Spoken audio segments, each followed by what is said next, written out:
Screen pergola. Like a screen pergola.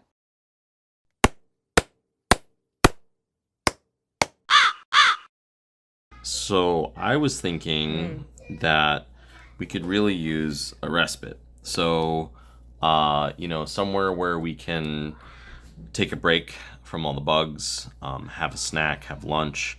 And if we're going to be doing timber frame, I mean, there's a lot of options for that. So I figured keep it small, treat it almost like dimensional lumber. So like make an 8x8 room. Don't go overcomplicated. Kids in the background, like always.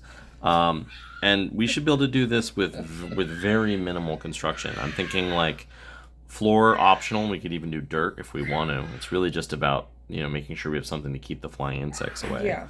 So a post here,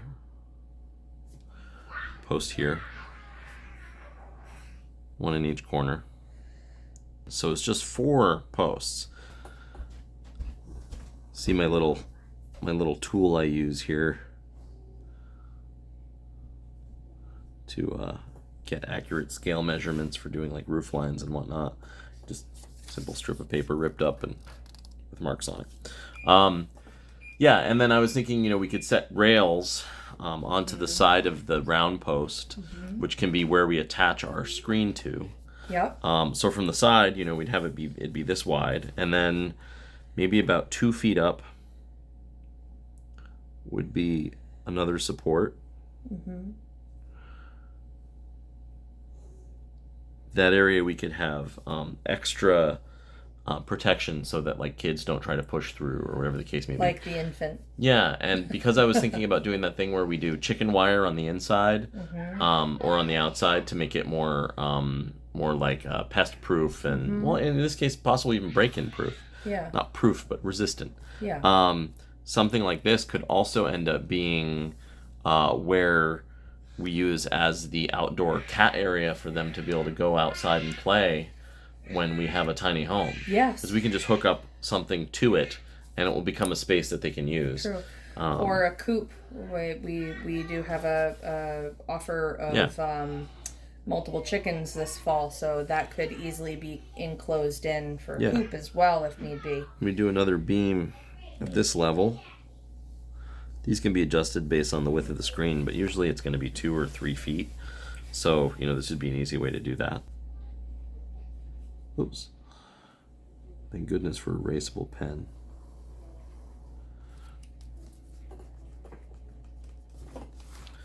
All right.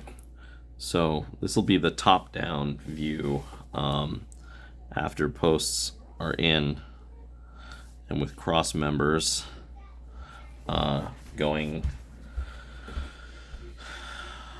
let's see, from this side to this side. So there would be one beam here.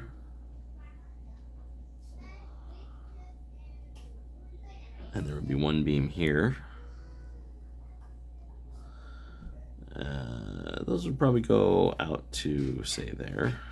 Again, this is a really small structure, so I think we'd get away with, I'm pretty sure the roofing panels, if we were to use roofing panels, the span of those is about 3 feet, but you want to have more support than just attaching them on either end. But we're going to want, a post here.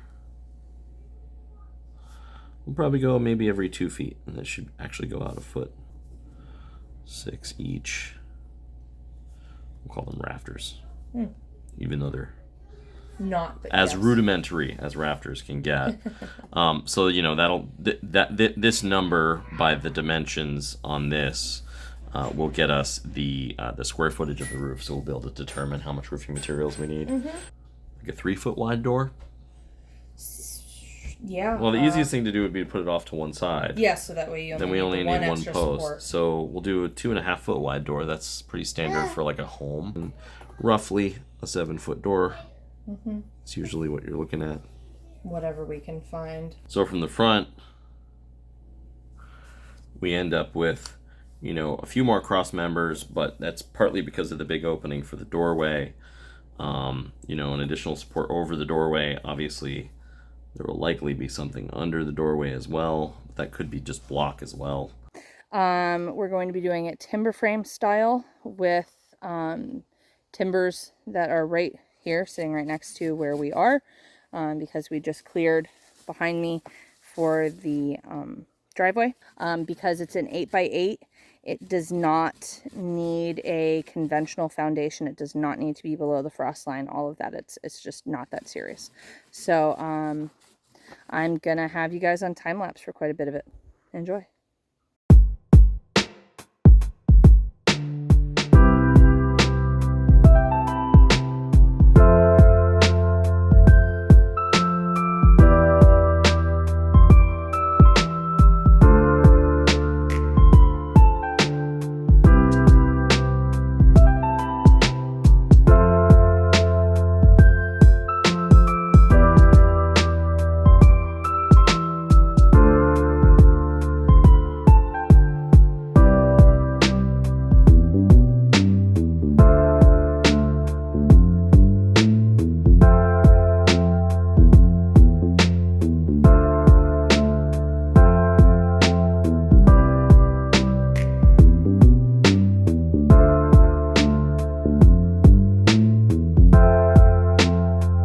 Bushcraft.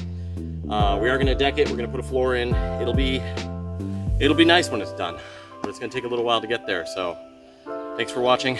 Don't forget to click that bell and subscribe. You know, like our videos, maybe comment. Tell us what you hate. It's fine by us as long as you make a comment. And yeah, that's great. Okay, well, see y'all. I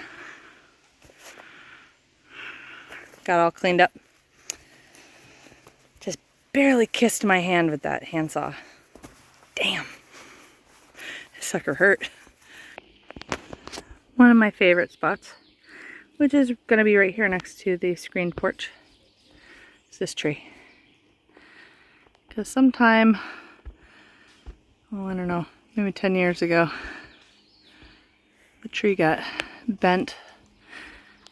I'm guessing that that big tree back there, when that fell, it probably caught this tree and bent it. And it has since rotted away, but we're thinking about putting a swing hanging from right about there, because it's just so cool. We'll clear out all underneath it before we do that, but well, it was a long day. We're gonna go get some reclaimed 2x8s from the house, which we'll use to set the bases to get them, you know, nice and square. Show a little bit of what we did here. In place. Obviously we're not being perfect with level, but we're getting pretty darn close. That's pretty good. I mean, we don't have square posts, so there's a lot of guesswork there. But you know, nothing to hammer, some nails, and a lot of sweat can't accomplish.